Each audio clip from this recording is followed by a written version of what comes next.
¿Y si le dijera que una antigua profecía bíblica acaba de cumplirse exactamente como fue escrita ante los ojos del mundo entero?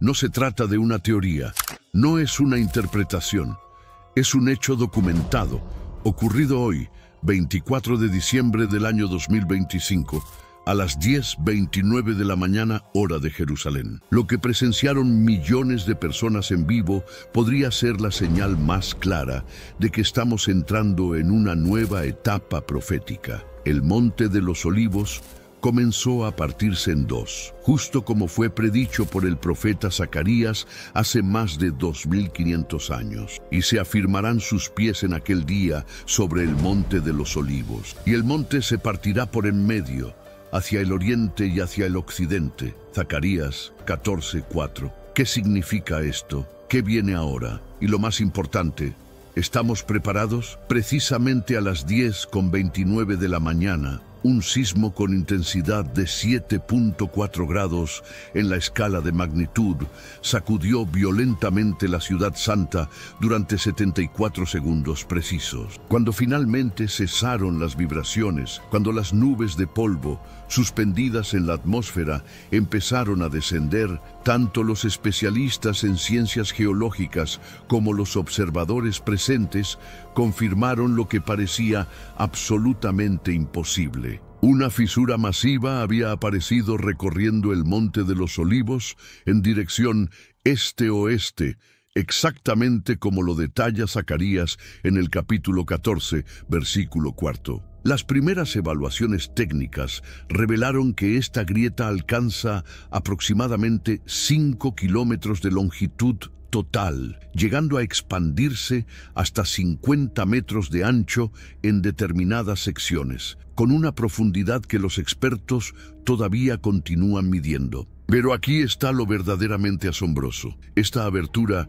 no se mantiene estática ni un solo instante, sino que continúa ampliándose de forma gradual y constante. Los dispositivos de monitoreo sísmico registran cada 60 minutos cómo esta montaña sagrada prosigue su separación lentamente, con una sección desplazándose hacia el territorio norte, mientras la otra avanza hacia el sur, creando de esta manera un valle progresivamente más amplio entre ambas porciones. Cuando los científicos geológicos proyectan matemáticamente la trayectoria que seguirá esta formación, confirman categóricamente que el valle resultante se extenderá en una línea perfectamente recta de este a oeste, partiendo desde el Monte de los Olivos, atravesando completamente el valle conocido como Cedrón, hasta alcanzar el monte donde tradicionalmente se ubicaba el templo sagrado, exactamente como fue profetizado con precisión milimétrica. Mis hermanos queridos, estamos contemplando cómo Zacarías 14, versículo 4, se materializa letra por letra ante nuestros ojos. En ese día, sus pies se posarán sobre el Monte de los Olivos, que se encuentra al oriente frente a Jerusalén, y ese monte se fracturará por su centro hacia el este y hacia el oeste, formando un valle inmenso, porque una mitad del monte se moverá hacia el norte y la otra mitad hacia el sur. Esta montaña sagrada está fracturándose en este preciso momento porque los pies del Mesías prometido están a punto de posarse sobre ella. Pero antes de avanzar con más revelaciones, necesito que escriban en los comentarios la ciudad desde donde nos están viendo y la hora exacta que marca su reloj en este momento. Realmente deseo conocer a cada uno de ustedes. Y si mientras escuchan cada palabra de este mensaje, sienten que cada célula de su cuerpo vibra con el reconocimiento espiritual de que nos encontramos en las últimas 48 horas antes de presenciar con nuestros propios ojos físicos la llegada majestuosa del Rey de Reyes descendiendo del cielo, entonces presionen inmediatamente ese botón de suscripción y activen la campanita de notificaciones, porque lo que aconteció este 7 de diciembre no fue meramente un fenómeno geológico convencional de origen natural. Esto representa la preparación divina del terreno para el retorno físico e inminente del Mesías. Durante 25 siglos completos, los escépticos y racionalistas insistieron afirmando que Zacarías 14, versículo 4, era puramente metáfora simbólica,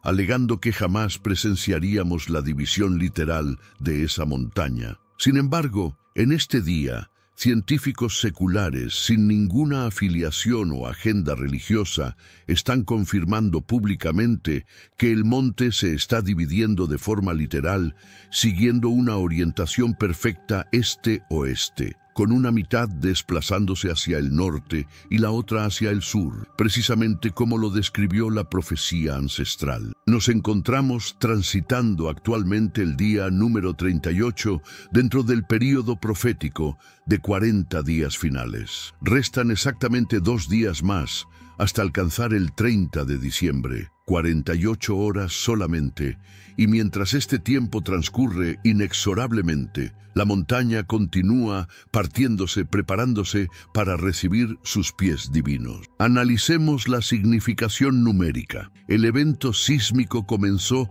exactamente a las 10:29, y si realizamos la suma 1 más 0 más 2 más 9, obtenemos como resultado 12, que en la numerología bíblica representa el número del gobierno divino completado. El terremoto se prolongó durante 74 segundos precisos, y sumando 7 más 4, obtenemos 11, el número que está asociado con transición y juicio divino. Tomen esta decisión en este preciso momento, porque después del día de hoy, después de haber presenciado cómo comenzó a partirse de manera literal esta montaña sagrada, ya no queda absolutamente ninguna profecía pendiente de materializarse antes de su descenso glorioso. Únicamente restan 48 horas. La montaña se divide progresivamente. El Rey se aproxima inexorablemente. Permítanme transportarlos mentalmente a ese momento exacto y explicarles con detalle por qué razón lo que está ocurriendo ahora mismo en el Monte de los Olivos constituye la confirmación geológica más extraordinaria y contundente de que absolutamente cada palabra contenida en la profecía bíblica es literal, verídica y se cumple sin falla. Eran exactamente las 10:29 de la mañana de este 7º día del mes de diciembre. Miles de personas se encontraban distribuidas por toda Jerusalén y específicamente congregadas en el Monte de los Olivos. Desde el instante preciso en que la puerta dorada fue abierta milagrosamente el día anterior, numerosas personas habían permanecido en vigilia constante en el Monte de los Olivos, ese lugar específico profetizado donde los pies del Mesías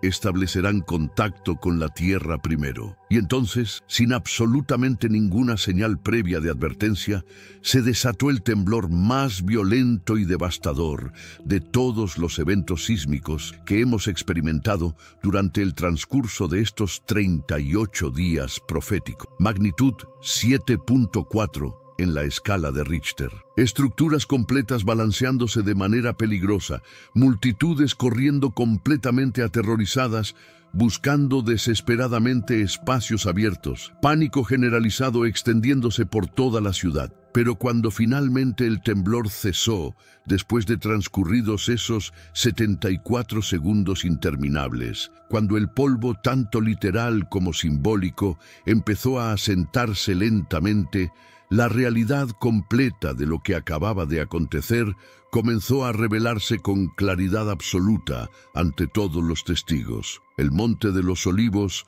había sido dividido en 2 mitades. Ahora permítanme compartirles en detalle los testimonios directos de quienes estuvieron físicamente presentes en ese lugar sagrado, así como también de los geólogos profesionales que están documentando meticulosamente el cumplimiento literal de una profecía escrita hace 25 siglos completos. El doctor Joseph Abraham Steinberg, una persona de 63 años de edad, ciudadano israelí con residencia permanente en Jerusalén, especialista profesional en geología y actual director del Servicio Geológico Oficial de Israel, compartió personalmente conmigo el siguiente testimonio detallado. He trabajado como geólogo especializado durante toda mi vida profesional completa. He dedicado 30 años enteros e ininterrumpidos al estudio exhaustivo de la falla geológica que discurre por debajo del Monte de los Olivos. Esta falla específica forma parte integral del extenso sistema de fallas del Mar Muerto que se extiende geográficamente desde el territorio turco hasta llegar al continente africano. Durante décadas enteras sabíamos perfectamente bien del potencial sísmico existente en esa zona específica. Pero, hermano mío, lo que aconteció este séptimo día de diciembre a las 10:29 de la mañana no corresponde en absoluto a sismología convencional según todos los parámetros conocidos. Esto constituye cumplimiento profético manifestándose en su forma más pura y literal. El terremoto con magnitud 7.4 tuvo su epicentro ubicado directamente bajo el Monte de los Olivos. Y hermano, la fractura resultante del evento sísmico no sigue en lo más mínimo las líneas de falla naturales que hemos estado mapeando sistemáticamente durante todos estos años de investigación. Esta grieta corre en dirección este-oeste, completamente perpendicular a la orientación de la falla principal. Eso representa una anomalía geológica absolutamente significativa que desafía nuestros modelos. Las grietas sísmicas normalmente siguen fielmente el trazado de las fallas tectónicas preexistentes que ya están cartografiadas. Pero esta grieta es completamente nueva y sin precedentes, orientada perfectamente de este a oeste, exactamente como lo describe con precisión Zacarías 14, versículo 4. Y hermano, lo más extraordinario y desconcertante de todo este fenómeno es que esta grieta no deja de expandirse ni por un solo instante. Nuestros instrumentos de medición más sofisticados demuestran sin lugar a dudas que el monte continúa separándose aproximadamente 2 centímetros completos cada 60 minutos. La porción norte de la montaña desplazándose consistentemente hacia el norte, la porción sur moviéndose sistemáticamente hacia el sur, generando progresivamente un valle cada vez más amplio en el espacio intermedio. Hermano, nuestras proyecciones matemáticas y modelos computacionales indican con certeza que en un periodo de 24 o posiblemente 36 horas, el valle alcanzará una anchura completamente suficiente para que una persona pueda caminar atravesándolo de extremo a extremo, desde el Monte de los Olivos hasta alcanzar el Monte del Templo, exactamente como Zacarías lo describe en su profecía.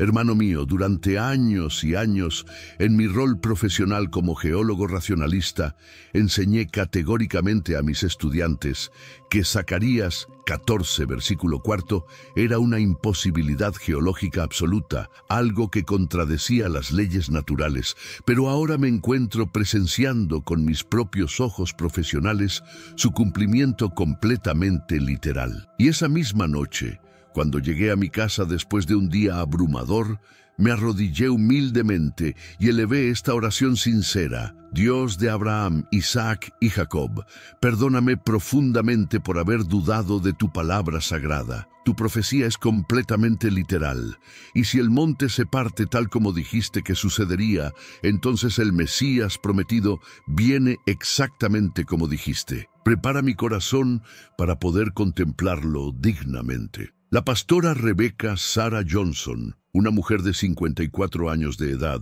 ciudadana estadounidense proveniente del estado de California, se encontraba físicamente en el Monte de los Olivos precisamente cuando ocurrió el terremoto devastador. Su testimonio personal fue el siguiente: hermana querida, dirijo un ministerio internacional dedicado específicamente a la oración profética intercesora. Desde el momento exacto en que la puerta dorada fue abierta milagrosamente el día anterior, sentimos claramente en lo profundo de nuestros espíritus que debíamos estar presentes físicamente en el Monte de los Olivos, intercediendo fervientemente en oración. Llegamos a ese lugar sagrado a las 6 de la mañana de este 7 de diciembre, acompañados por un grupo numeroso de 100 intercesores comprometidos. Estábamos orando específicamente el pasaje de Zacarías 14, versículo 4, declarando en voz alta y con autoridad: Señor Todopoderoso, posa tus pies divinos sobre esta montaña sagrada. Divide el monte tal como prometiste. Ven manifestándote en gloria visible. Y hermana, exactamente a las 10:29 de la mañana, mientras pronunciábamos esas palabras exactas en oración corporativa, la tierra debajo de nuestros pies empezó a temblar violentamente. El temblor más aterrador y violento que jamás haya experimentado en toda mi vida. Caímos todos instantáneamente al suelo, rocas de diversos tamaños rodando por todas partes alrededor nuestro. Los antiguos árboles de olivo históricos balanceándose violentamente de un lado a otro durante 74 segundos que parecieron prolongarse como una eternidad interminable. Y cuando finalmente cesó el movimiento sísmico, cuando pudimos incorporarnos nuevamente con dificultad, contemplamos la grieta masiva con nuestros propios ojos físicos. Hermana, nos encontrábamos parados a una distancia menor de 50 metros del lugar exacto donde apareció la grieta monumental. Vimos con absoluta claridad cómo el suelo literalmente se separaba ante nosotros. Observamos directamente las rocas y piedras cayendo dentro de la fisura profunda. Y hermana querida, en ese preciso momento, todos los 100 intercesores presentes comenzamos simultáneamente a llorar desconsoladamente y a adorar apasionadamente, porque supimos con certeza absoluta que estábamos presenciando el cumplimiento literal de una profecía por la cual hemos estado orando durante años completos de nuestras vidas. Y hermana, debo compartir algo adicional extremadamente importante contigo. Después de que terminó completamente el terremoto, caminé con temor reverente hasta llegar al borde mismo de la grieta. Miré con cuidado hacia las profundidades oscuras y hermana, vi algo absolutamente extraordinario y sobrenatural en el fondo de esa fisura. Agua cristalina, agua fresca brotando abundantemente desde las profundidades del subsuelo, comenzando a fluir constantemente a través del valle recién formado. Y en ese instante memorable recordé inmediatamente Zacarías 14, versículo 8. También en aquel día brotarán de Jerusalén aguas vivas y frescas, la mitad fluyendo hacia el mar oriental y la otra mitad hacia el mar occidental. Hermana, no solamente el monte se está partiendo literalmente, el agua profetizada también está brotando simultáneamente. Todo el capítulo 14 de Zacarías está materializándose sistemáticamente ante nuestros ojos asombrados. El rabino Moshe Sion, un hombre de 68 años de edad, israelí con residencia permanente en Jerusalén y miembro distinguido del Gran Sanedrín restaurado, compartió algo verdaderamente extraordinario y sin precedentes. Hermano amado, cuando el Gran Sanedrín reconoció oficialmente a Yeshua como el Mesías prometido hace 3 días exactos, cuando declaramos públicamente que Él descenderá físicamente en el día 40 del período profético, algunos rabinos presentes preguntaron con preocupación: ¿cómo podemos tener certeza absoluta e inquebrantable de que este es el momento correcto designado por Dios? Y mi respuesta inmediata fue contundente. Zacarías 14, versículo 4, constituye la señal definitiva, inequívoca e incontrovertible. Cuando el monte de los olivos comience a partirse, literalmente, sabremos con certeza total que sus pies sagrados están a punto de posarse precisamente allí. Hermano, hoy mismo el monte comenzó a partirse ante nuestros ojos y el Sanedrín convocó inmediatamente una sesión de emergencia extraordinaria. Analizamos meticulosamente y con extremo cuidado los reportes geológicos oficiales. Estudiamos detenidamente todas las mediciones científicas disponibles y declaramos oficialmente ante toda la nación: la señal profética de Zacarías 14, versículo 4, se ha cumplido completamente y sin lugar a dudas. El Mesías, Yeshua, posará sus pies sagrados sobre el monte de los olivos en las próximas 48 horas exactas. Hermano, este pronunciamiento representa el anuncio más importante y trascendental en 2000 años completos de historia judía, documentada inmediatamente después de nuestro reconocimiento público de Yeshua como Mesías. No solamente creemos firmemente que Él es el Mesías prometido a nuestros padres, ahora declaramos públicamente y con autoridad cuándo regresa exactamente: dentro de 48 horas precisas. Y hermano, absolutamente todo Israel se encuentra en preparación final intensiva. El gobierno nacional ha declarado oficialmente un día nacional de oración y ayuno. Los negocios están cerrando sus puertas temporalmente. Las familias se están reuniendo urgentemente, todos preparándose con temor y temblor para el evento más grandioso y glorioso de toda la historia humana registrada, porque el monte se está partiendo literalmente. Y cuando el monte se parte, exactamente como fue profetizado, es porque los pies del Dios vivo están descendiendo hacia la tierra finalmente. Hermanos y hermanas amados, comprenden realmente con toda claridad la magnitud absolutamente colosal de lo que está aconteciendo en este momento histórico. Un geólogo jefe con décadas de experiencia confirmando categóricamente que la grieta no sigue en absoluto los patrones geológicos naturales esperados, sino que sigue fielmente la profecía bíblica registrada. Una pastora, presenciando directamente cómo el monte se parte, mientras intercedía orando exactamente por ese acontecimiento específico y observando personalmente agua brotando. Un miembro prominente del Sanedrín declarando oficialmente ante toda la nación que el Mesías posará sus pies en 48 horas exactas. Tres perspectivas completamente diferentes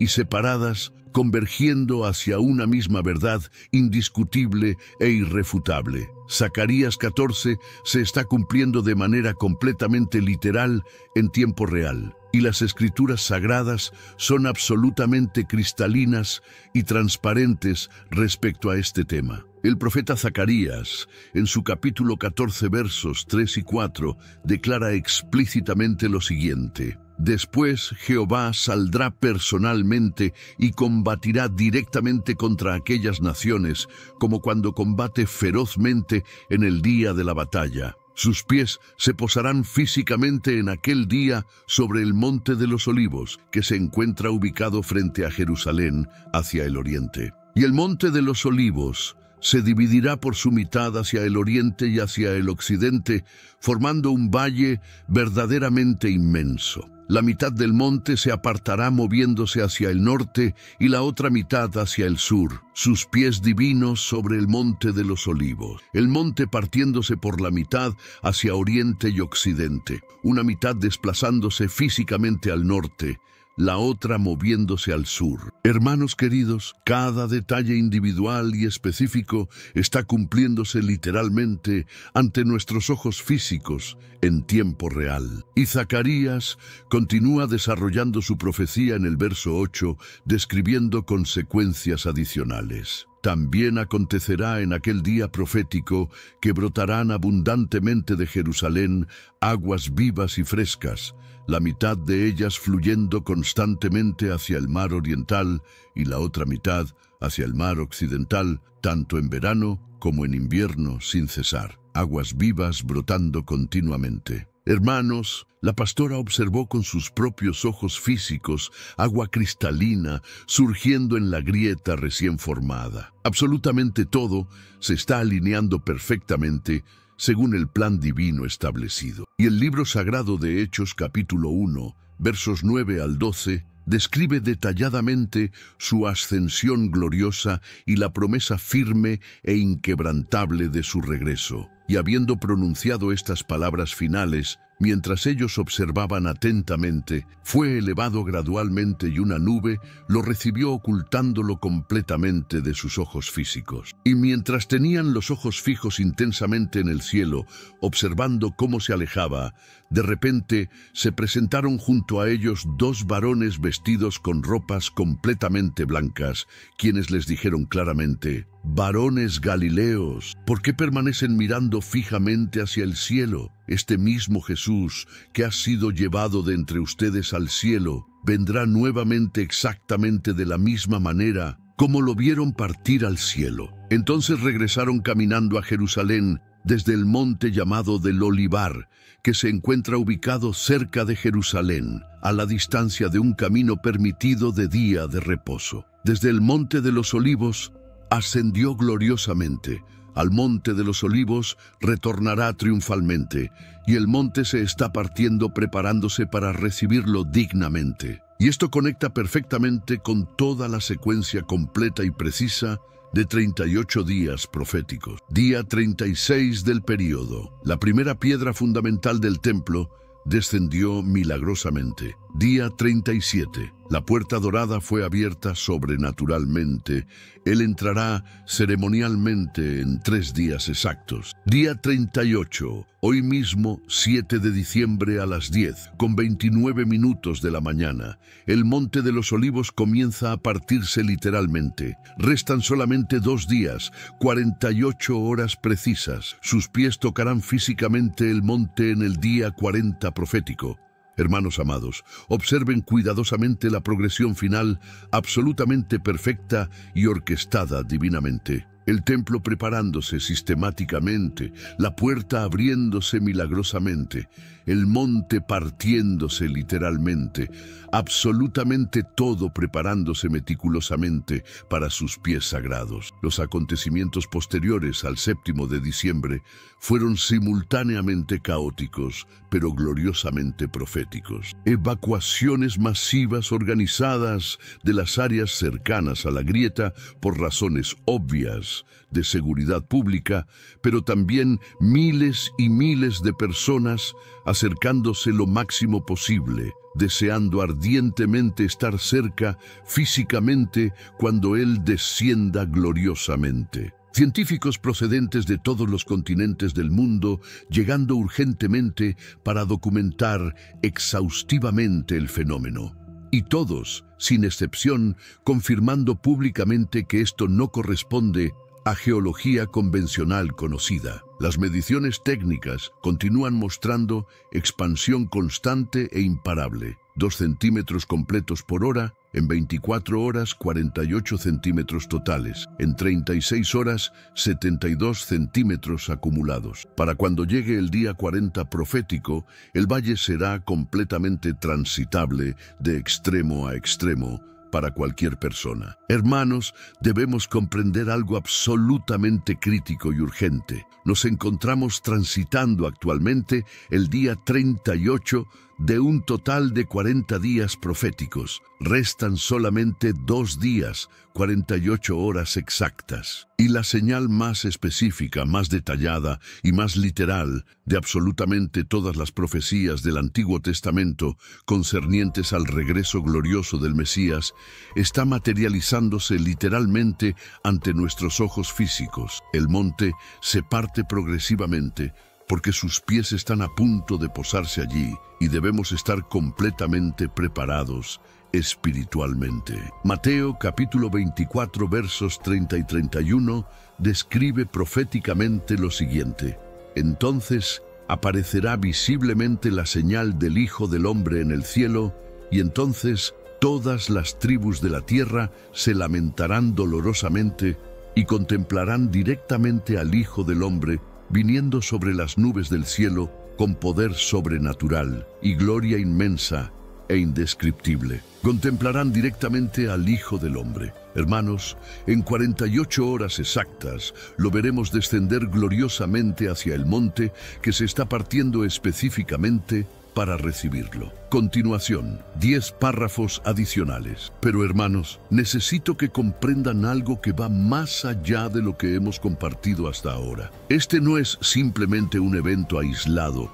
que podemos observar desde la distancia como espectadores pasivos. Lo que está ocurriendo en el Monte de los Olivos en este preciso momento es una invitación personal y urgente para cada alma viviente en este planeta. Durante los últimos 38 días hemos presenciado una cascada de cumplimientos proféticos que han ido acelerándose exponencialmente. Primero fue la señal celestial que millones vieron simultáneamente en todos los continentes. Luego vino el descenso de la piedra angular del templo, un objeto que desafía todas las explicaciones naturales. Después, presenciamos la apertura sobrenatural de la puerta dorada que había permanecido sellada durante siglos. Y ahora, el monte mismo está dividiéndose ante nuestros ojos. Cada evento más imposible que el anterior, cada señal más contundente, cada cumplimiento más literal. Dios está gritando a la humanidad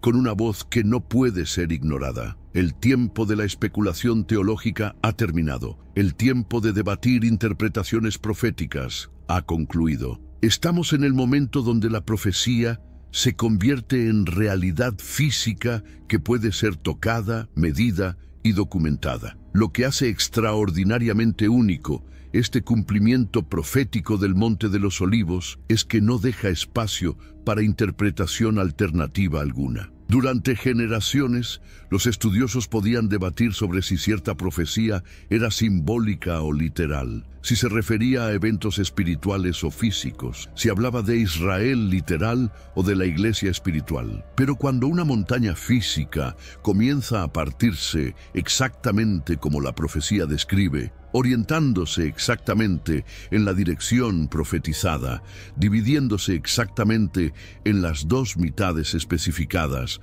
moviéndose exactamente hacia los puntos cardinales declarados, y todo esto sucediendo exactamente en el contexto temporal predicho por las Escrituras, hermanos, no queda espacio para simbolismo. Esto es tan literal como puede serlo cualquier cosa en el universo físico. Los geólogos no están midiendo metáforas. Los sismógrafos no están registrando alegorías. Las cámaras de televisión no están transmitiendo simbolismo. Están documentando el cumplimiento palabra por palabra de una profecía escrita 25 siglos antes de que existieran sismógrafos, satélites o instrumentos de medición precisos. ¿Cómo pudo Zacarías describir con tal precisión algo que desafía las expectativas geológicas normales? Solo hay una respuesta posible, porque el Dios que creó las montañas le reveló exactamente lo que haría con ellas cuando llegara el momento señalado. Y hermanos, déjenme llevarlos más profundo en la significación de este evento. El Monte de los Olivos no es una montaña cualquiera en un lugar cualquiera del mundo. Esta es la montaña donde Jesús pasó incontables horas en oración durante su ministerio terrenal. Es la montaña desde donde lloró sobre Jerusalén contemplando su futuro. Es la montaña donde fue traicionado en el jardín de Getsemaní. Es la montaña desde donde ascendió al cielo, mientras sus discípulos observaban asombrados. Cada piedra de ese monte está impregnada de historia sagrada. Cada olivo antiguo ha sido testigo silencioso de eventos que cambiaron la eternidad. Y ahora, esa misma montaña, cargada con tanto peso histórico y profético, se está preparando para su evento más glorioso de todos, recibir los pies del Rey que regresa. No es coincidencia que Dios eligió esta montaña específica. Nada en los planes divinos es aleatorio o arbitrario. Desde donde ascendió, allí regresará. Donde lloró por la ciudad, allí establecerá su reino. Donde fue traicionado, allí será entronizado. La montaña que presenció su humillación, ahora presenciará su exaltación. La misma tierra que absorbió las lágrimas de su agonía,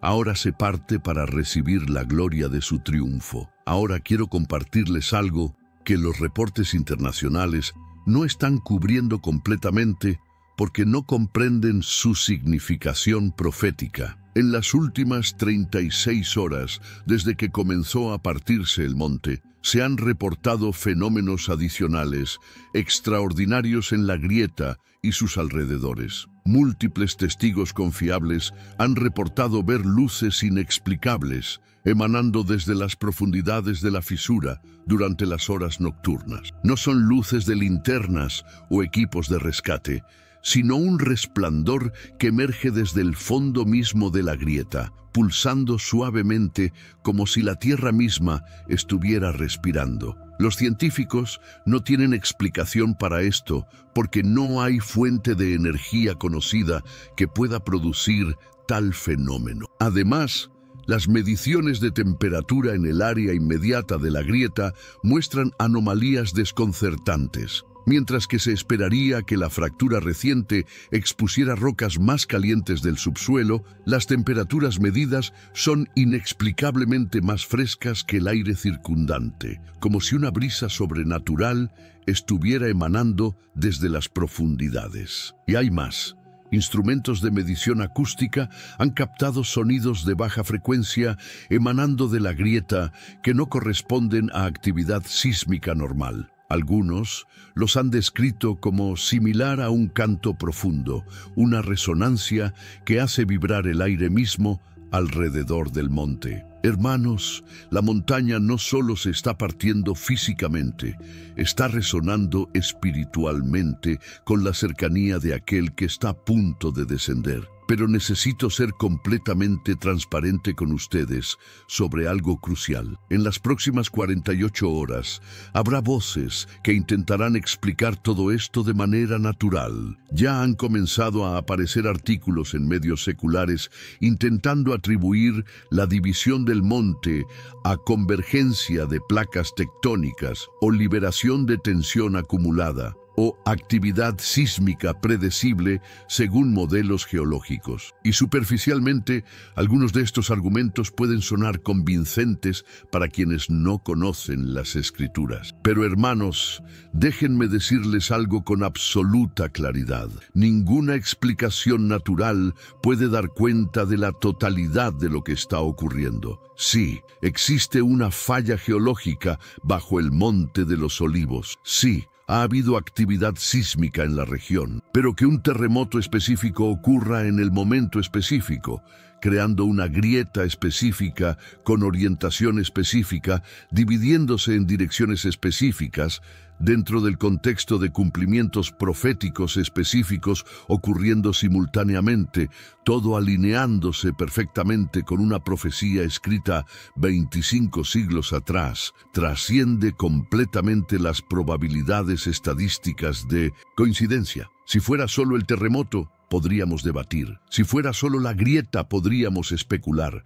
Pero cuando es el terremoto, más la grieta, más la orientación, más el timing, más el contexto profético, más los fenómenos adicionales, más el cumplimiento de 38 días de señales previas, hermanos. Estamos muy más allá del territorio de la coincidencia natural. Estamos en el territorio del cumplimiento divino innegable. Y hermanos, aquí está lo que me mantiene despierto en oración durante estas horas finales, la responsabilidad que cada uno de nosotros llevamos ahora. Porque cuando el Mesías descienda al Monte de los Olivos, cuando sus pies toquen esa tierra preparada, cuando entre por la puerta dorada que se abrió esperándolo, el tiempo de decisión habrá terminado. Apocalipsis es claro en esto. Habrá un punto sin retorno donde las decisiones quedan selladas. Durante estos 38 días, Dios ha estado dando a la humanidad señal tras señal, cumplimiento tras cumplimiento, evidencia tras evidencia. No porque Dios necesite probarse a sí mismo, sino porque en su misericordia está dando a cada persona toda oportunidad posible de responder antes de que sea demasiado tarde. Piensen en esto. En un momento de la historia donde el escepticismo está en su punto más alto, donde la ciencia ha sido elevada como la autoridad final sobre todas las cosas, Dios está cumpliendo profecías de una manera tan literal y documentable que incluso los científicos más escépticos están quedando sin palabras. Está encontrándose con la humanidad en su propio territorio, usando sus propios instrumentos de medición para confirmar sus promesas antiguas. Nadie podrá estar ante Dios y decir, no tuve suficiente evidencia, porque Dios está dando evidencia en abundancia desbordante.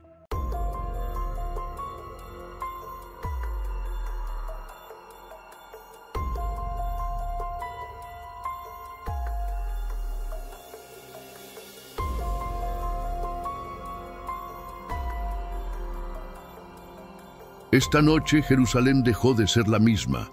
No fue una guerra. Fue la tierra misma la que rugió, sin previo aviso.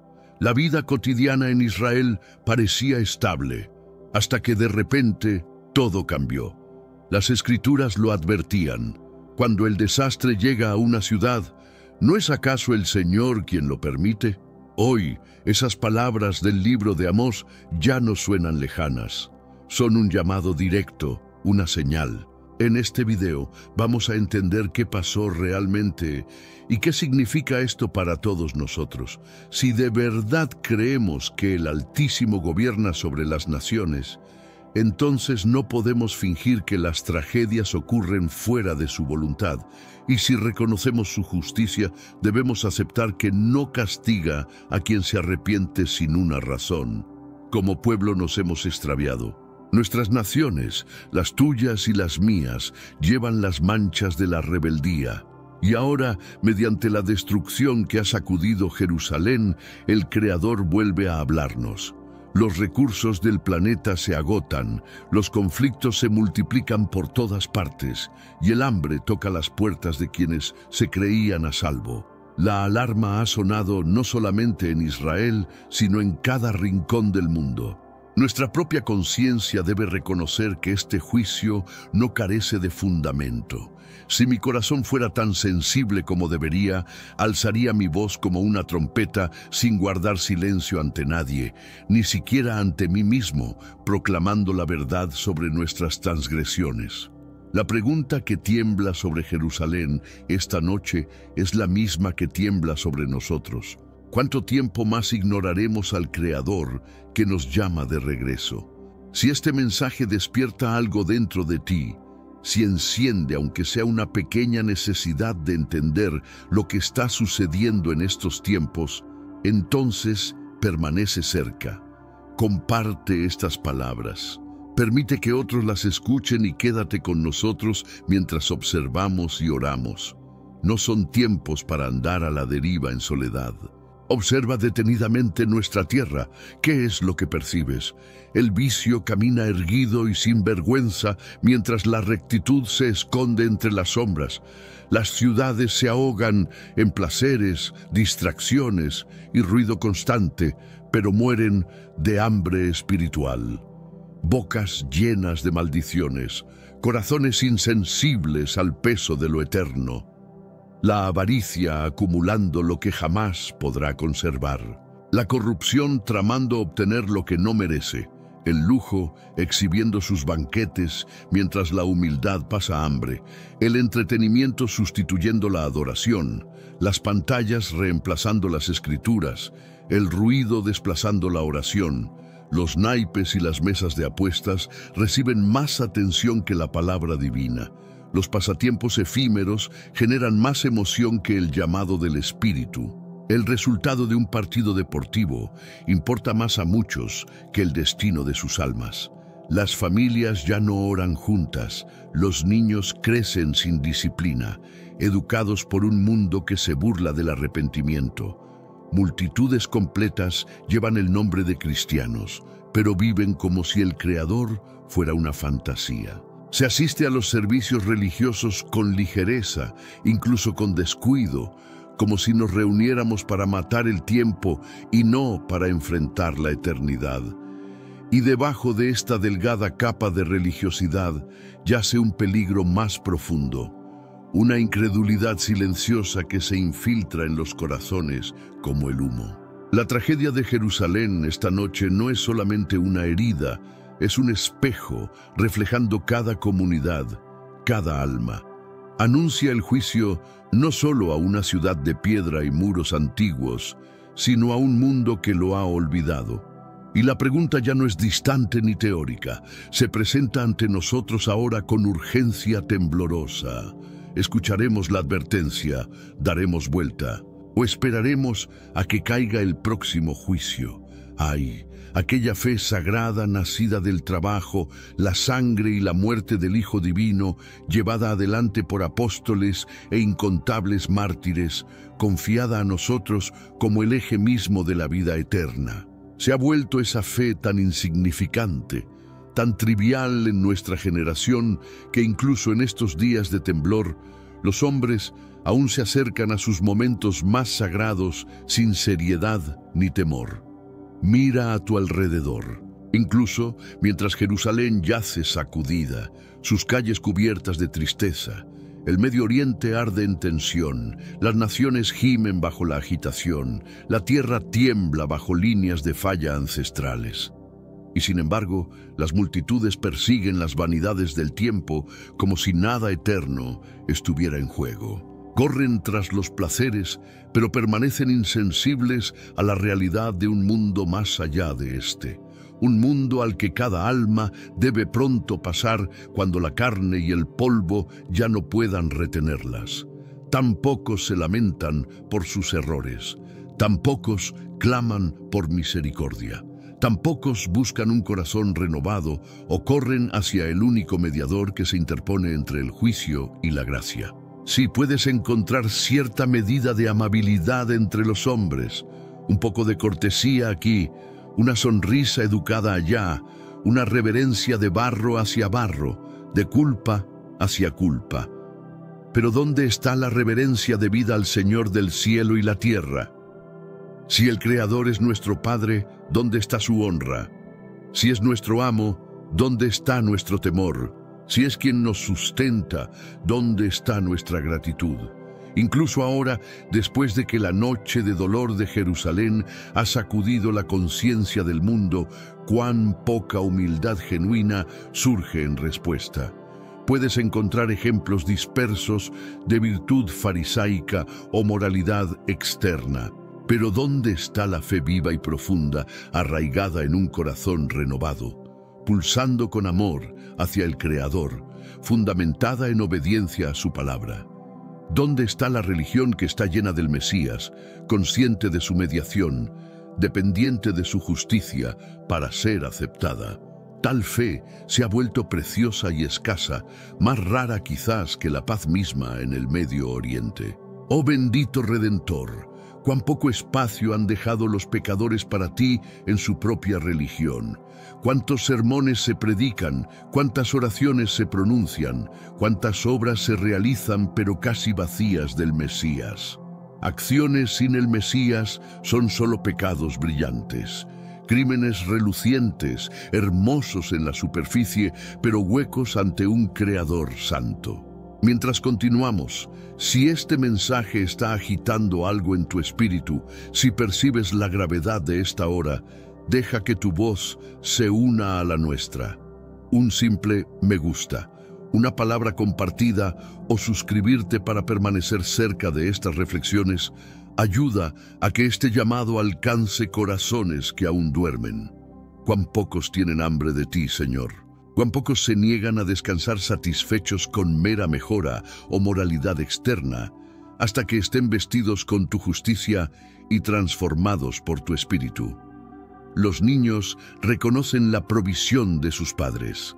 Las naciones reconocen su dependencia del sol, la lluvia y el suelo. Incluso las bestias conocen a sus dueños. Hasta un perro reconoce la bondad y devuelve afecto. Sin embargo, la humanidad creada a imagen divina lo niega en su propio mundo. Cuán pocos reciben las bendiciones de la vida como de su mano. Cuán pocos le ofrecen gratitud. Y ahora con Jerusalén herida, con el Medio Oriente temblando, Con naciones gimiendo bajo el peso del desagrado divino, esperarías una inundación de arrepentimiento. Pero cuán pocas oraciones se elevan, cuán pocos lamentos de corazón roto se escuchan. Examina tú mismo la tierra, observa a la gente, juzga según las Escrituras y la razón clara. ¿No es esta la condición de nuestra generación? Sí, hay remanentes fieles. Gracias al Creador por ellos. Pero ¿puede la honestidad más generosa negar que la gran mayoría camina en frialdad, distracción e incredulidad? Lo que sucedió en Jerusalén no es meramente una tragedia, es un espejo, y a través de él, el Creador está llamando a las naciones de regreso a sí mismo. Algo fundamental ha cambiado, amigos míos. El peso en el aire esta noche es diferente, y la tragedia que acaba de desplegarse en Jerusalén, cruda, repentina, desgarradora, se erige como el recordatorio más severo hasta ahora de que las advertencias pronunciadas hace tiempo ya no son ecos distantes. Han irrumpido en nuestro mundo. Durante años, la gente habló del juicio como si fuera una metáfora, un trueno poético escondido a salvo en páginas antiguas. Pero ¿qué sucede cuando ese trueno finalmente retumba?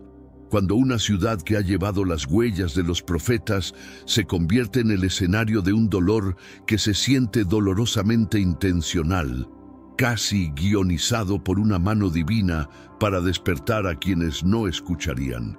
Jerusalén ha conocido su cuota de cargas, pero lo que ha sucedido esta noche presiona sobre la conciencia del mundo. Nos confronta con la verdad de que una tierra no puede construir capa tras capa de rebelión y esperar ninguna respuesta del cielo. Los profetas advirtieron sobre días cuando las acciones de las naciones madurarían como grano en los campos. Cuando el Creador diría, metan la hoz porque la cosecha está madura, porque su maldad es grande. Y aunque esas palabras fueron una vez pronunciadas en los vientos de la antigüedad, parecen elevarse nuevamente con claridad escalofriante.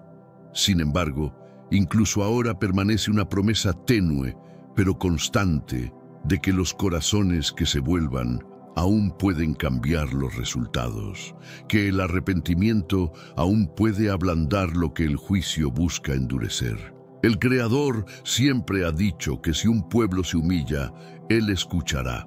Nunca ha despreciado un alma contrita. Pero esta noche no es la noche para hablar de consuelo a la ligera. Esta noche la herida es real. Una ciudad santa ha sido golpeada de una manera que obliga al mundo entero a detenerse y temblar. Esta tragedia no es simplemente otra línea en el ciclo de noticias. Es una señal, una advertencia intermitente en el camino por el que hemos estado acelerando demasiado tiempo. Y así, antes de adentrarnos en el peso total de lo que ha ocurrido, reconozcamos este momento por lo que es: una interrupción divina, un llamado a despertar, una señal escrita no en tinta sino en dolor. Antes de continuar, si tu corazón percibe el peso de lo que el Creador está permitiendo en nuestro mundo, permanece cerca con nosotros. Comparte este mensaje para que otros puedan despertar y suscríbete para caminar con nosotros mientras observamos, oramos y discernimos estas señales que se despliegan juntos. Ahora, miremos directamente lo que ha tenido lugar. Los reportes comenzaron a surgir justo después del amanecer, pero la tierra había hablado antes de que cualquier voz humana pudiera hacerlo. A las 4:14 de la madrugada, mientras la ciudad aún estaba envuelta en oscuridad, un temblor repentino se propagó bajo los cimientos del monte del templo. Lo que las autoridades habían clasificado inicialmente como un microtemblor de bajo riesgo, se convirtió en cuestión de segundos en una sacudida violenta que desgarró las costuras ancestrales de la tierra. El epicentro, según confirmaron después los geólogos, yacía directamente bajo la plataforma del monte del templo, un área conocida desde hace mucho por su delicada red de líneas de falla. Pero el peor impacto no permaneció allí. Se precipitó hacia el este como siguiendo un camino invisible y golpeó con fuerza implacable al pie del Monte de los Olivos. El monte, tan frecuentemente descrito como un lugar de reflexión tranquila y pendientes suaves, no lucía suave esta mañana. El amado sendero turístico, el camino que miles recorren cada semana para contemplar el horizonte dorado de Jerusalén, fue partido por fisuras dentadas. Piedras que habían permanecido inmóviles durante generaciones, ahora estaban desalojadas, inclinadas, ladeadas, desplazadas como piezas dispersas de una profecía que repentinamente había cobrado vida. Testigos presenciales que estaban despiertos a esa hora, peregrinos orando, guardias del turno nocturno, residentes ancianos que duermen ligeramente, reportaron el mismo detalle inquietante. Fue como si el suelo exhalara y luego gimiera.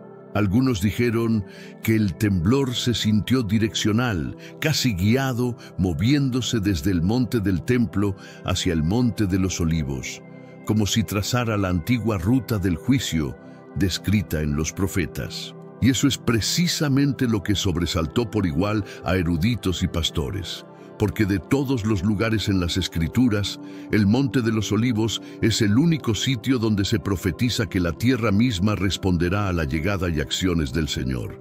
Y luego vino el detalle que nadie puede ignorar, la hora 4:14 de la madrugada, invertido 14:4. En el libro del profeta está escrito que en aquel día sus pies se posarán sobre el Monte de los Olivos, y el Monte de los Olivos será partido en dos.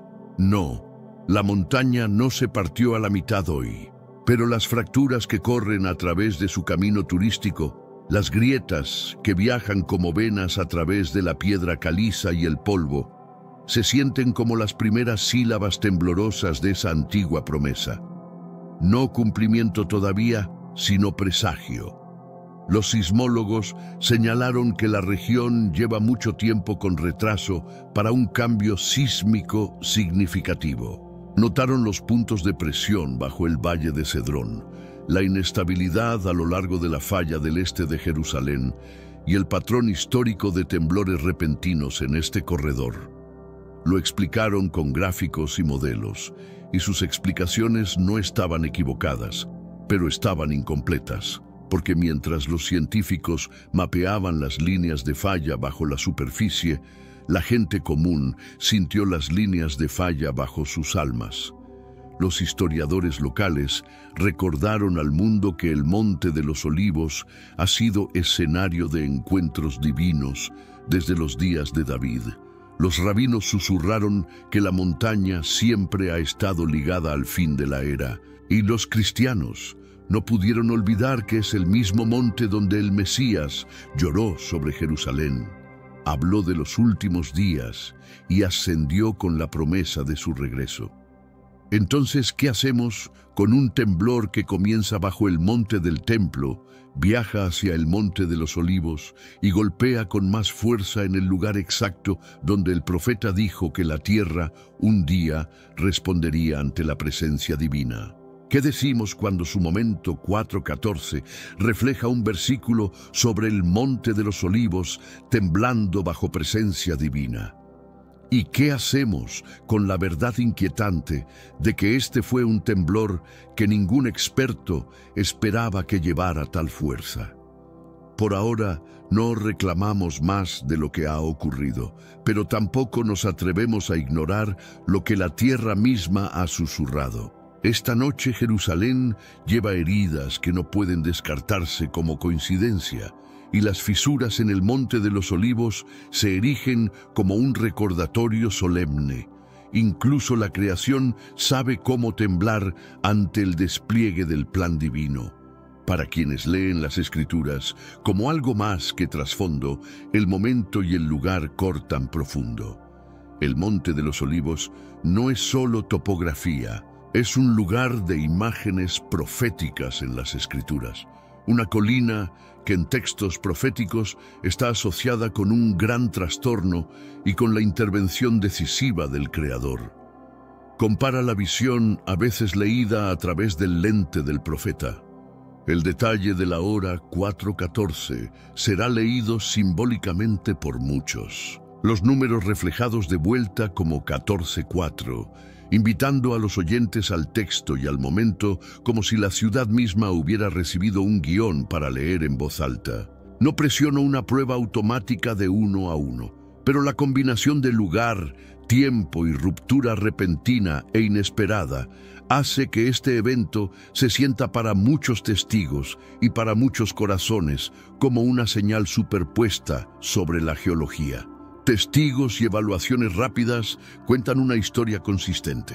Caminos partidos, piedras de contención antiguas desplazadas, terrazas que han sostenido peregrinos y procesiones durante siglos ahora abiertas con nuevas brechas. Ingenieros en el sitio reportaron que las fallas del pavimento no fueron uniformemente el resultado solo del sacudimiento del suelo, sino de movimiento diferencial en la pendiente. El tipo de deslizamiento que puede seguir cuando una antigua escarpa se moviliza. Los equipos de emergencia se enfocaron primero en estabilizar caminos accesibles y en alejar a las personas de tumbas expuestas y pasarelas históricas. Las autoridades arqueológicas estaban catalogando urgentemente qué bancos, muros y fragmentos habían sido desalojados para que el tejido sagrado al menos pudiera ser asegurado. Las redes sociales locales y los primeros reportes locales notan grietas recién visibles a lo largo de senderos turísticos. Esas publicaciones aún están siendo verificadas por equipos oficiales en el terreno. Este temblor no cayó en un vacío político. Jerusalén y la región más amplia viven bajo tensión intensa, una superposición tensa de operaciones militares, incursiones y treguas frágiles que ya habían dejado vecindarios en carne viva y nervios tensos. Dentro de días del temblor, los cables de noticias se habían llenado de relatos de operaciones de seguridad y desplazamientos civiles en el este de Jerusalén y alrededor de los conflictos más amplios al norte y al sur. Esas presiones geopolíticas en curso hacen dos cosas.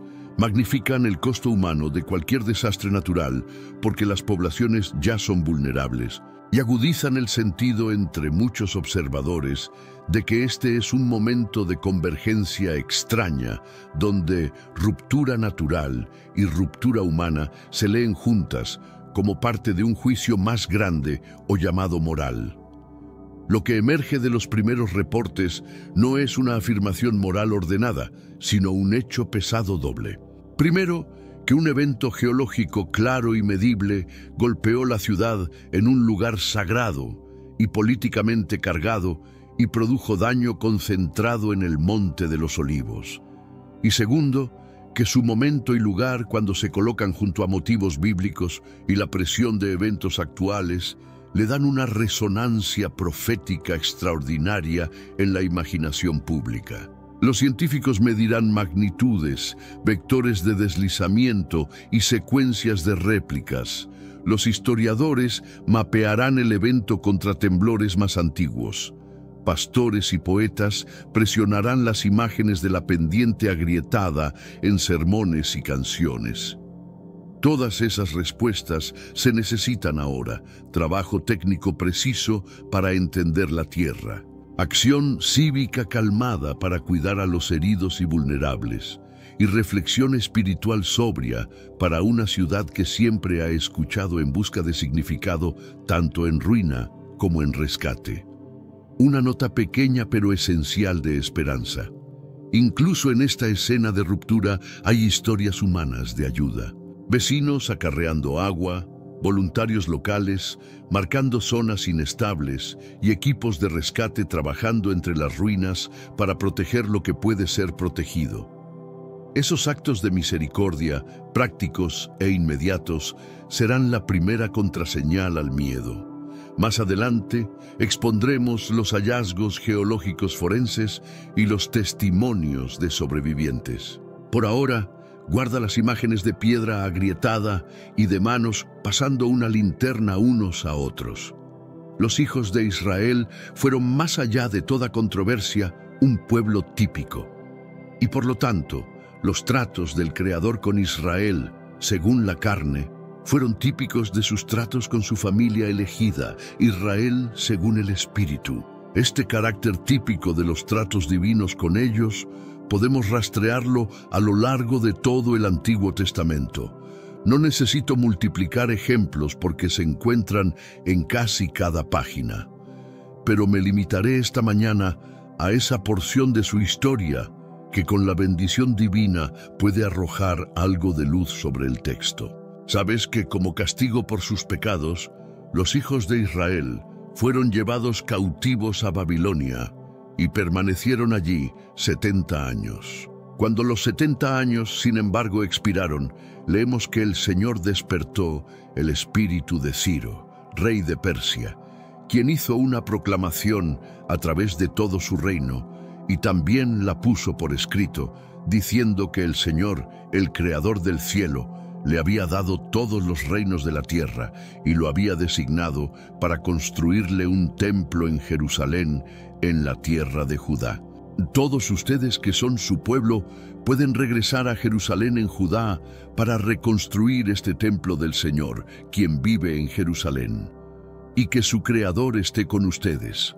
En obediencia a este edicto, muchos de los hijos de Israel dejaron Babilonia para regresar a la tierra de sus padres y a Jerusalén, su amada morada. Y una de las primeras cosas que hicieron después de haber puesto el altar sobre su base fue comenzar a reconstruir el templo del Señor que había sido dejado en ruinas. Tenemos un relato de la colocación de los cimientos en el cual no necesito entrar, donde encontramos que Zorobabel, quien era el jefe temporal, y Josué, quien era el jefe espiritual, siendo uno el príncipe y el otro el sumo sacerdote, impulsaron el trabajo de la casa del Señor. Y recogemos que las manos de Zorobabel en particular colocaron la piedra fundamental, siendo él el gobernador de Judá y el descendiente lineal de David, y así un tipo del Mesías. Pero tan pronto como se colocó el cimiento del templo, surgieron dificultades en cuanto a su finalización. Los adversarios de Judá, cuando su oferta de convertirse en cosocios y cotrabajadores fue rechazada por Zorobabel y Josué, contrataron consejeros contra ellos para frustrar su propósito durante varios reinados y escribieron una acusación contra los habitantes de Judá y Jerusalén al rey, quejándose de que estaban construyendo la ciudad rebelde y mala una vez más. Y si tenían éxito en levantar los muros nuevamente, no habría más impuesto ni tributo pagado a los reyes de Babilonia. Como consecuencia de estos obstáculos, durante 13 o 14 años fue muy obstaculizada la construcción del templo. Y durante la última porción de ese periodo, completamente suspendida. Pero al final de este periodo de 14 años, el Señor levantó 2 profetas, Ageo y Zacarías, para avivar los espíritus del pueblo, para continuar con la construcción del templo, a pesar de toda la oposición hecha a ello. Como encontramos, en ese tiempo los profetas profetizaron en el nombre del Creador de Israel a los judíos en Judá y Jerusalén. Zorobabel y Josué respondieron comenzando la tarea de reconstruir el templo en Jerusalén. Y los profetas estaban con ellos y los ayudaron. Y encontramos al Señor prosperando la empresa y moviendo el corazón de Darío, rey de Persia, de modo que dio mandato de que no fueran interrumpidos en la construcción del templo, sino que se les diera dinero del tributo del rey hacia la finalización. En el momento entonces en que esta profecía fue entregada, que fue justo al final de los 14 años, pero mientras todas las dificultades todavía existían en el camino de terminar el templo, el corazón del pueblo estaba débil y desanimado, porque no veían perspectiva de que el templo jamás fuera completado. Fue comenzado, pero cómo iba a ser terminado no lo sabían, y sus corazones se hundían dentro de ellos al ver las paredes del templo solo a medio levantar, y ninguna probabilidad de que la piedra angular jamás fuera puesta. Bajo estas circunstancias difíciles fue que el Señor habló estas palabras a Zorobabel, quien había colocado el cimiento del templo: ¿Quién eres tú, oh gran monte? Así, aludiendo a las dificultades, oposición e impedimentos que yacían en el camino de completar el templo. ¿Quién eres tú, oh gran monte? ¿Qué son todos esos adversarios, toda esta oposición, todas estas dificultades delante de Zorobabel? Te convertirás en llanura. Todas las dificultades desaparecerán tanto como si una montaña en un momento se hundiera en un nivel. Por lo tanto, esto es lo que dice el Señor: he regresado para mostrar misericordia a Jerusalén. Mi templo será reconstruido, dice el Señor Todopoderoso, y se harán planes para la reconstrucción de Jerusalén. Quien ha comenzado el templo, también lo completará. Como leemos, las manos de Zorobabel han colocado el cimiento de esta casa. Sus manos también la terminarán. Y así sucedió. La profecía fue cumplida literal e históricamente. El monte se convirtió en llanura y la piedra angular fue sacada y puesta sobre el templo con gritos de gracia, gracia para ella. Como leemos, el templo fue completado. Durante el 6º año del reinado del rey Darío, el templo fue entonces dedicado con gran gozo por el pueblo de Israel, los sacerdotes, los levitas y el resto de la gente que había regresado del exilio. Estas entonces son las circunstancias históricas sobre las cuales espero, con la bendición divina esta mañana, construir una interpretación espiritual y experimental y mostrar espiritualmente si el Creador me capacita como todas las montañas, y muchas hay que se interponen en el camino de la finalización de la obra de gracia en el alma y la construcción del templo interior, donde el Espíritu Santo establece su morada, porque vuestros cuerpos son templos del Espíritu Santo. Todas desaparecen ante el Zorobabel espiritual, el Señor de vida y gloria, y cómo Él está seguro de sacar la piedra angular y ponerla sobre el edificio espiritual con gritos de gracia, gracia para ella.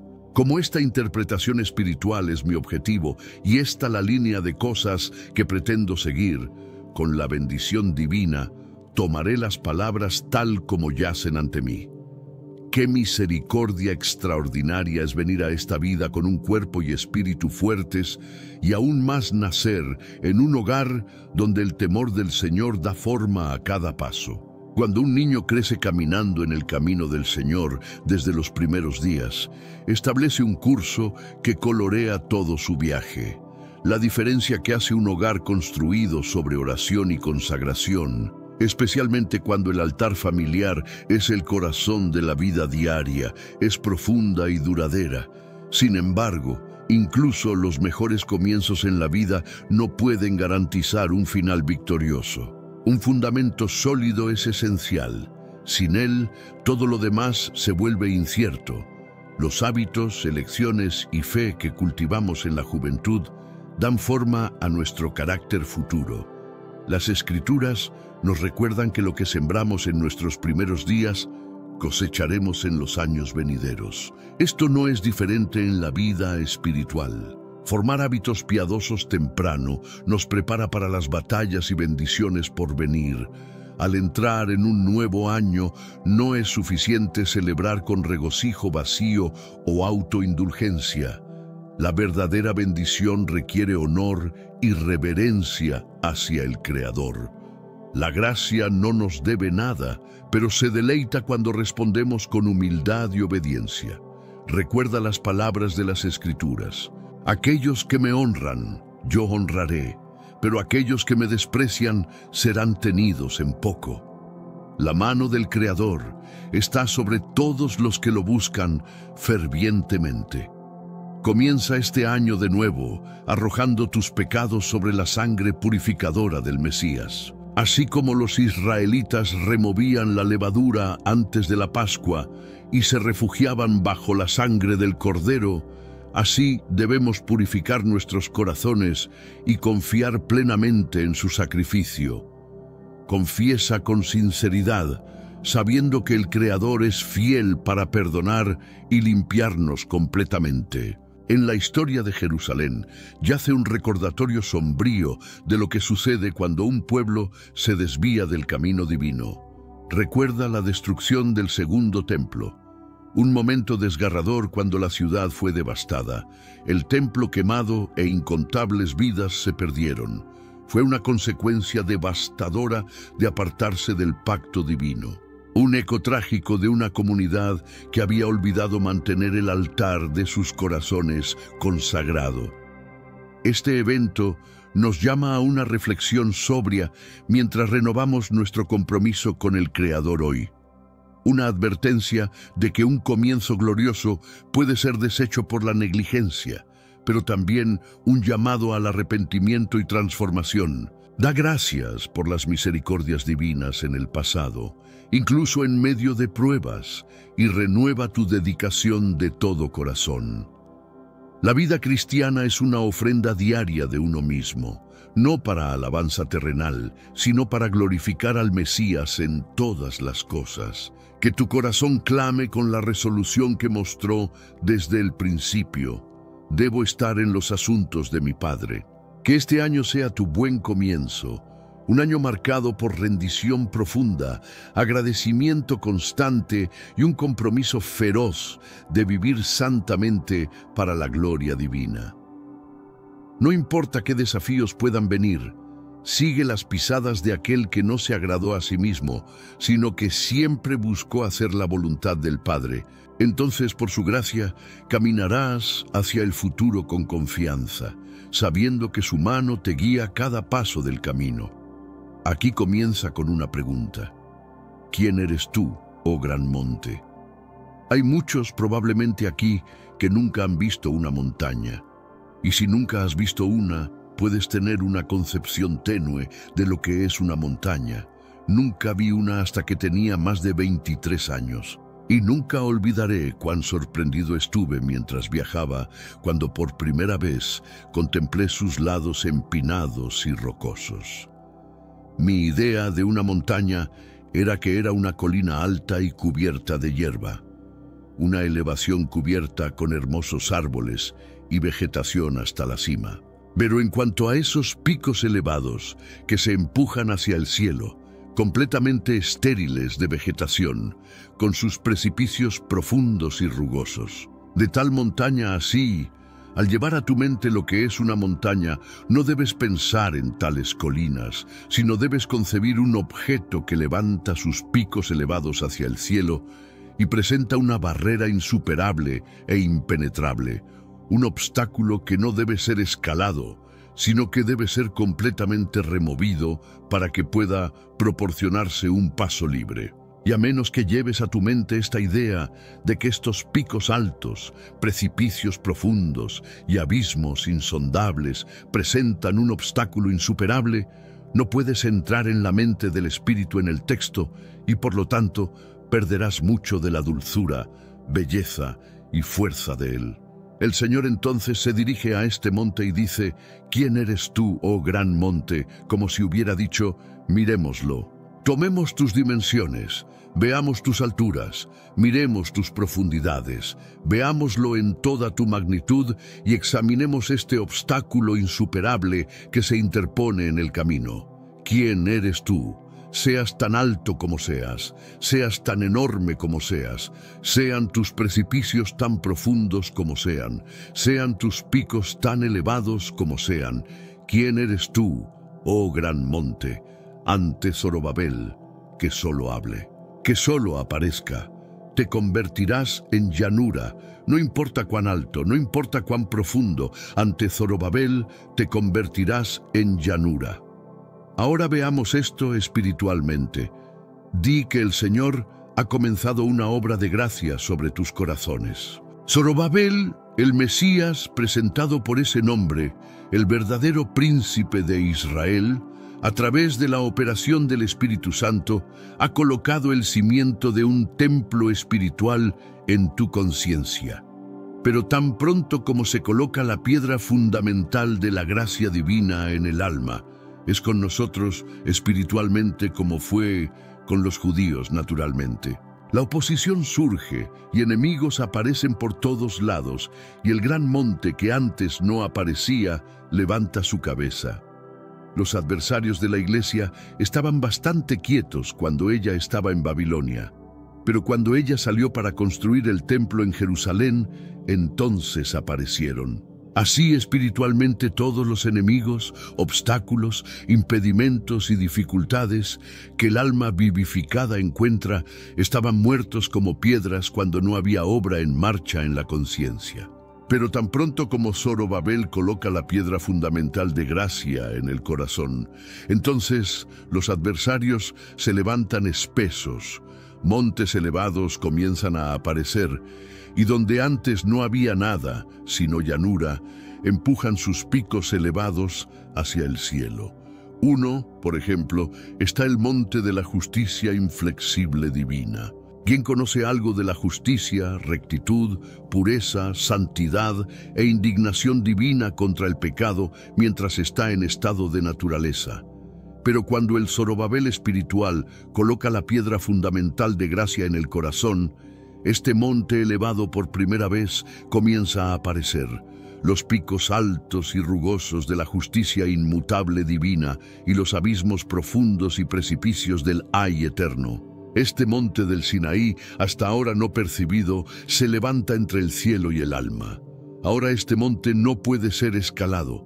Hay muchos que están tratando de rodear este monte, pero solo caerán por sus precipicios. Algunos ingenieros hábiles están intentando bajar sus picos y puentear sus barrancos, pero las rocas caerán sobre ellos, y los puentes se romperán bajo ellos y los dejarán caer en llamas devoradoras eternas. El monte de la justicia divina, en una ley quebrantada, no debe ser atravesado por una criatura caída como el hombre. Siempre se levanta como una barrera impenetrable entre el Creador y el alma hasta que Zorobabel aparece. Pero ante Zorobabel, este monte elevado de justicia inflexible divina se convierte en llanura. Él la ha cumplido. Por lo tanto, la ha removido del camino, como habla el apóstol, borrando el acta de los decretos que estaba contra nosotros, que nos era contraria, y la quitó de en medio, clavándola en su cruz. Al cumplir la ley, Él removió la barrera impenetrable de la justicia inflexible divina. No hizo puente sobre los precipicios, no bajó un poco los picos para que el pecador pudiera por grados escalar sobre ellos, sino que al cumplir la ley completamente la quitó del camino. Así, ante el Zorobabel espiritual, este monte de justicia inflexible se convierte en llanura. 2. Pero también hay un corazón incrédulo que se levanta como un gran monte entre la salvación y el alma. No sabemos nada de un corazón incrédulo hasta que el Espíritu Divino hace la conciencia tierna en su temor. Engañados por el enemigo, confundimos presunción por fe y vana confianza por una buena esperanza mediante la gracia. La incredulidad e infidelidad de nuestra naturaleza caída están completamente ocultas de nosotros. Y no sabemos más sobre los funcionamientos de un corazón temeroso y dudoso y la completa imposibilidad de crear fe espiritual en nuestras propias almas que los muertos en el cementerio. Pero cuando el Zorobabel espiritual pone su mano a la obra y coloca la piedra fundamental de gracia en la conciencia, entonces, por primera vez, este monte comienza a aparecer, el monte de un corazón dudoso, incrédulo e infiel que cuestiona todo lo que el Creador ha revelado y no recibirá ni puede recibir la verdad. Y o que luchas, dificultades, perplejidades y ejercicios se sienten en el alma a través de este gran monte de incredulidad que levanta su enorme cabeza tan inesperadamente. Cuando el Espíritu Divino nos convence de incredulidad, no crea el monte, porque si lo hiciera, haría al Creador autor del pecado. pero nos muestra el monte que antes estaba oculto de nuestra vista y nos hace sentir qué barrera es entre el cielo y nuestras almas. El monte estaba allí antes, pero no lo veíamos. Cuando esta verdad es revelada por el Espíritu en la conciencia de que sin fe es imposible agradar al Creador, somos traídos a ver que vivir y morir en incredulidad es vivir y morir en nuestros pecados. Tan pronto entonces como obtenemos fe, sentimos incredulidad en nuestros corazones, porque necesitamos fe viva para creer nuestra propia incredulidad, luz espiritual para ver su existencia y vida divina para sentir su poder. Oh, este gran monte que se levanta como un obstáculo insuperable entre el cielo y nuestras almas. Pero el Señor dice: ¿quién eres tú, oh gran monte? Eres tan alto, eres tan profundo, eres tan inmenso que no puede ser removido, porque si no es removido, ni una sola alma puede llegar al cielo. Pero algunos dicen que debemos hacer nuestro mejor esfuerzo para superar este monte. Debemos tomar al Creador en su palabra. Debemos creer sus promesas, mirar al Mesías y confiar en su verdad. En otras palabras, debemos con mucho dolor y habilidad bajar este monte, nivelarlo, tunelarlo, cortarlo o hacer un camino sobre él. Pero un alma viviente encuentra que no es tan fácil tomar al Creador en su palabra. No es tan simple creer las promesas del Señor. Encuentra que todo este tomar al Creador en su palabra lo deja todavía en el barro y lleno de duda y temor. Todavía en el pozo seco donde no hay agua, todavía bajo la maldición y sentencia de una ley quebrantada.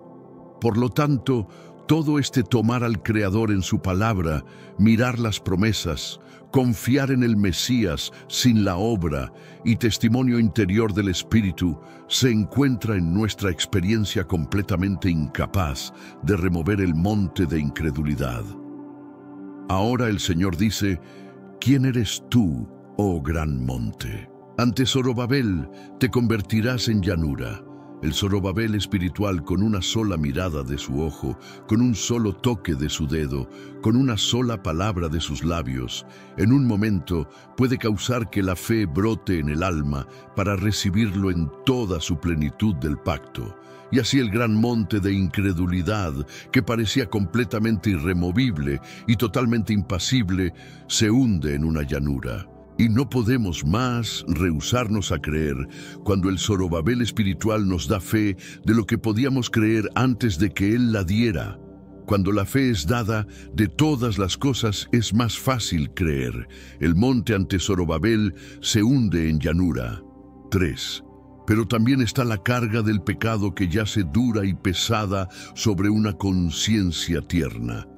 Las iniquidades y transgresiones de su vida pasada. La base de retroceso de la cual ha sido y es perpetuamente culpable. Los deslices, caídas y palabras y acciones inconsistentes y los horribles funcionamientos de una naturaleza depravada. Todos estos en momentos yacen con gran peso y poder sobre la conciencia de un pecador despierto y como una montaña presionan su alma hacia la tierra. ¿Cómo es este gran monte de pecado y pecaminosidad?, pregunta el alma, para ser removido. No puedo cambiar mi propio corazón. No puedo quitar la carga del pecado. No puedo purgar mi conciencia culpable.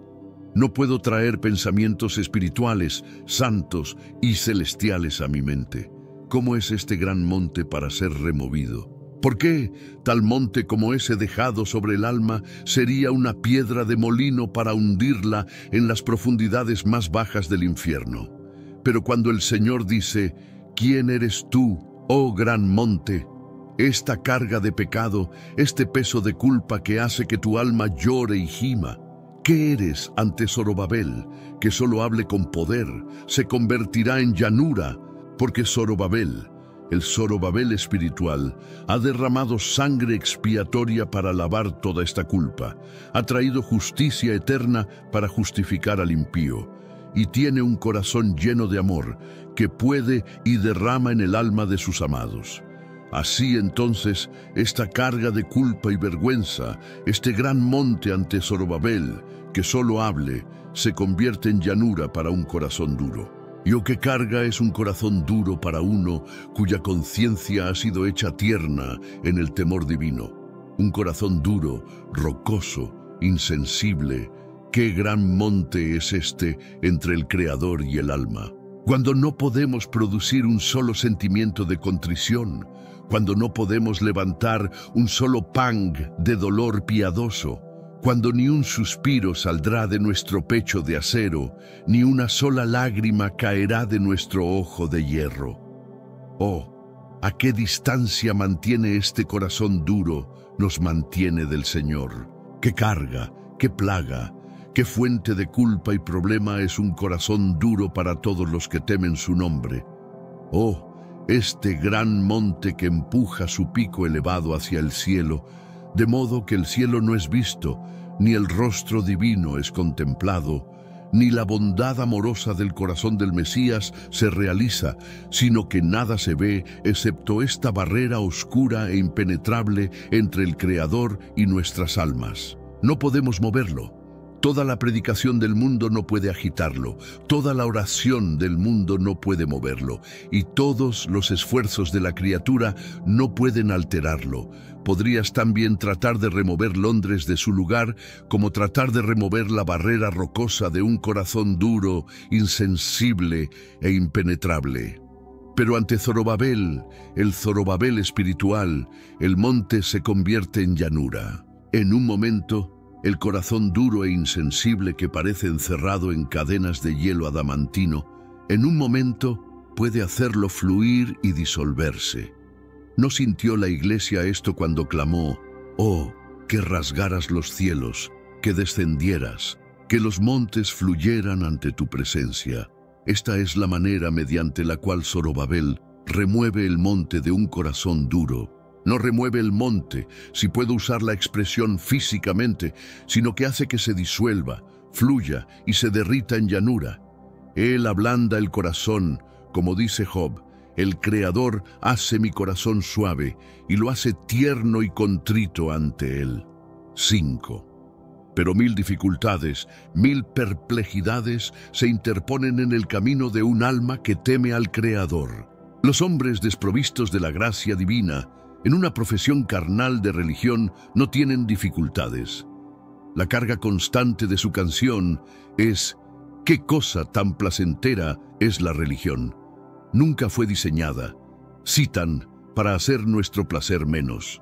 Piedad alegre, qué deliciosa es la gran canción del día. Pero si tales profesores de vacaciones de seda conocieran algo de las dificultades, ejercicios, tentaciones y dolores que yacen en el camino de cada cristiano real, no escucharíamos tanto sobre piedad alegre, que frecuentemente es solo otro nombre para engaño e hipocresía.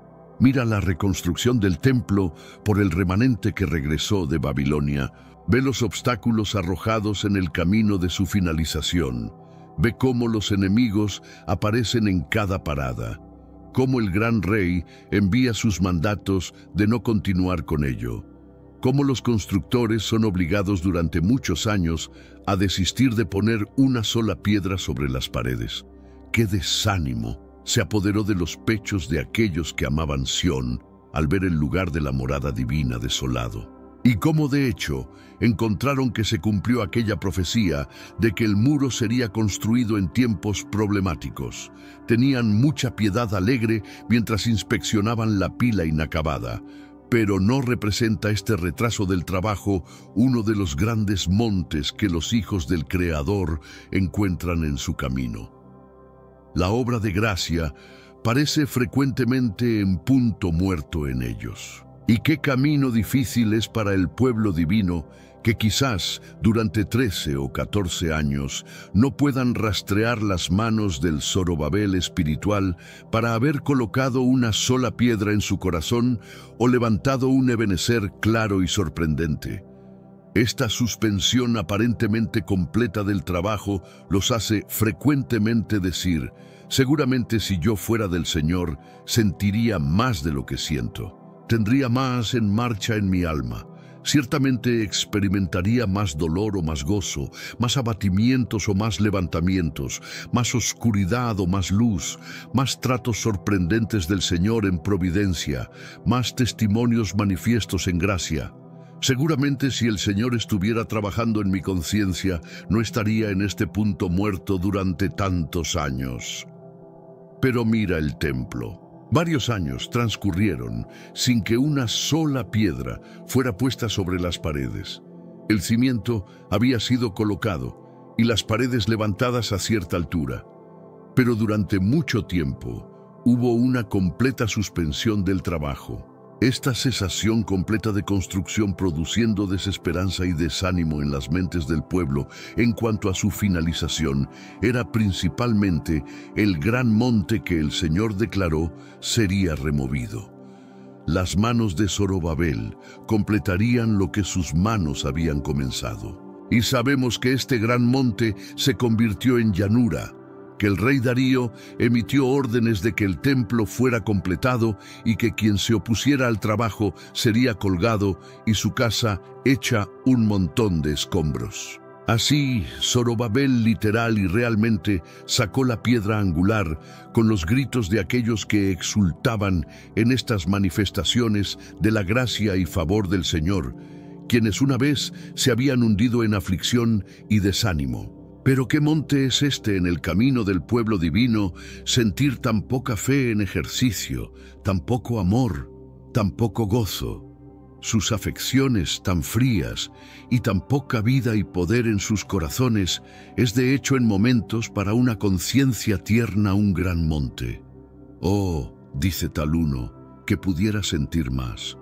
Cuántos sermones escucho y ni una sola palabra viene con poder a mi corazón. Cuántos capítulos leo y ni un versículo es aplicado con dulzura a mi alma. Cómo sigo suspirando y gimiendo, y sin embargo parezco no avanzar ni un solo paso hacia adelante en el camino celestial. ¿Quién eres tú, oh gran monte? El Señor todavía dice por su profeta, ¿quién eres tú? ¿Qué es este monte demasiado grande para ser removido? ¿Son estos picos demasiado elevados para fluir ante la presencia del Señor? ¿Quién eres tú ante Zorobabel? Que solo hable, que solo aparezca, que solo sonría, que solo deje caer una palabra suave en la conciencia ante Zorobabel. Te convertirás en llanura. 6. Pero cualquier cosa buena que intentemos hacer, cualquier cosa espiritual en la que estemos comprometidos, estamos seguros de encontrar algún monte u otro en el camino. Cuando ocupados en el mundo, cuando comprometidos en negocios, cuando ocupados con las cosas del tiempo y el sentido, no hay dificultades. Entonces puedes usar tu cabeza y manos y emplear tus pensamientos sin interrupción. Pero tan pronto como el alma se compromete en cosas espirituales, 1000 pensamientos vanos se entrometen, 1000 cosas mundanas llenan la mente, y parece apenas posible ser espiritual y de mente celestial durante una sola media hora. Esta aparente suspensión, en el caso de la construcción espiritual del Templo de Misericordia, cuando en realidad no hay suspensión real de los tratos del Señor con el alma, es de hecho un gran monte. Oh, dice el pobre alma gimiente, si pudiera ser espiritual, si tuviera mente celestial, si tuviera más dulce comunión con el Mesías, si pudiera verlo agonizando bajo mis pecados, si pudiera tener una vista solemne del Hijo Divino sufriendo y muriendo por mí.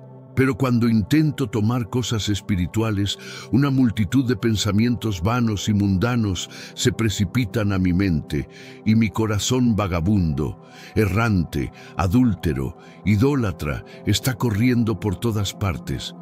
No puedo leer la palabra, no puedo fijar mi atención, no puedo entender ni sentir lo que dice la Biblia. No puedo levantar mi corazón hacia el Creador por 5 minutos. Ni mi alma es derretida por su amor. Oh, qué monte, qué barrera, qué obstáculo hay en el camino entre el Creador y mi alma. ¿Quién eres tú, oh gran monte?